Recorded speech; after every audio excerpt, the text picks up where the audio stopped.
एक वर्ष पेकाट मोडे तोपर्यंत अभ्यास केला, जिद्दीनं परीक्षेची तयारी केली. IPS झालो, परिस्थिती बदलली.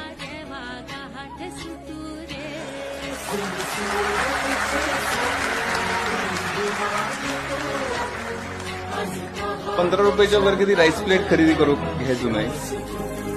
ताज हॉटेलमधनं बाहेरून ओशाळभूतपणे पाहायचो, तिथं कधी चहा प्यायला मिळेल याचंही स्वप्न पाहिलं नाही.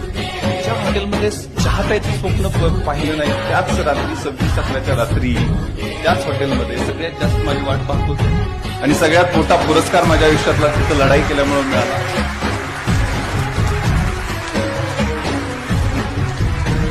ज्या क्लबची कुंपनं ओलांडून असं डोकावून पाहायचो, ज्यावेळेला तिथं DCP झालो त्यावेळेला तिथले क्लबची लोक सगळे ट्रस्टी आले की सर ऑनररी मेंबर